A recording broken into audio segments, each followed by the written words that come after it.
In the year 843 CE, the year 229 of the Hijri calendar, an elderly scholar took his final breaths in a dark prison cell. Nu'aym ibn Hammad died with a final request. He asked to be buried in his heavy iron chains. He wanted those shackles on his body in the grave, standing before God as a physical claimant against the men who imprisoned him. Nu'aym died in Samarra, the capital of the Abbasid Caliphate, under the direct authority of the empire's highest officials. Before his arrest, Nu'aym had built a massive scholarly legacy.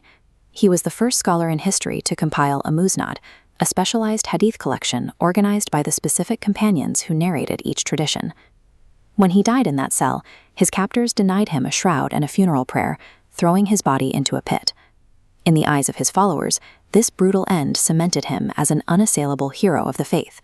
Yet the ancient books of Islamic peer review tell a different story. The same colleagues who honored his martyrdom actively warned their students not to trust his books. The leading hadith critics of the 9th century labeled his transmissions as weak. They accused him of narrating baseless texts and suffering from recurring academic illusions. This raises a question about the nature of his legacy. How could a man willing to die for his religion become an academic liability to it? In the world of early Islamic scholarship, shedding blood for the truth did not earn a scholar a pass on their facts. Nu'aym's academic struggles likely began with his past. Early in his life, he was a member of the Jahmiyya, the same rationalist sect he would later spend his entire career fighting. After leaving the sect for orthodoxy, he adopted the intense psychology of a convert. He became a hyper-zealous defender of his new beliefs, authoring 13 books specifically designed to dismantle his former allies' arguments. He was fighting an ideological war in the field of ilm al-Hadith, the science of verifying the Prophet's words.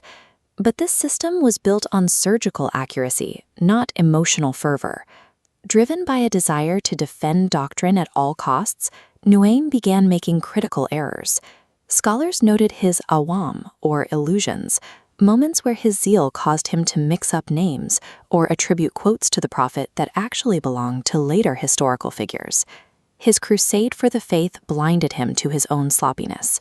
In his effort to protect the religion's honor, he became a threat to its historical record. We see this tension play out in a recorded public confrontation.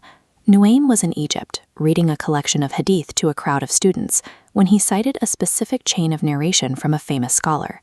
A peer named Abu Zakaria interrupted him in front of the crowd. He stated flatly that Nu'aym had never actually heard that transmission from the original source. Defensive, Nu'aym retrieved his original manuscripts to prove his challenger wrong. He scanned the page, checking the names in the ink. Then he stopped. Looking up, he admitted, "Yes, Abu Zakaria, I was wrong. These were just loose papers that got mixed up." This carelessness had serious theological consequences. Nu'aym ended up transmitting the rejected al-Tufail hadith, a text claiming the Prophet saw God in a specific physical form. His peers were horrified that such a baseless narration had been validated by his hand. Peer review in the 9th century was a public crucible. The scholars in that room prioritized the integrity of the data over the feelings or the reputation of their colleagues. Toward the end of his life, Nu'aym was swept up in the Mihna, the Abbasid state inquisition. The government demanded every scholar declare the Qur'an to be a created entity.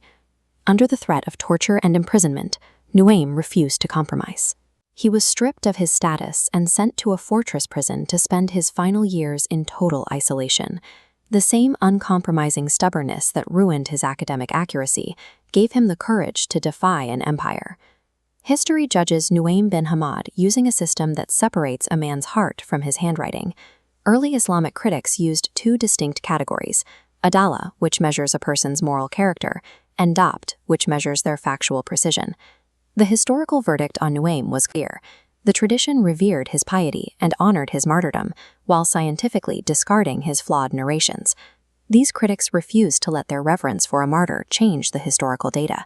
For the scholars guarding these traditions, the data was sacred, and even a hero's life was not enough to buy an exemption from the truth.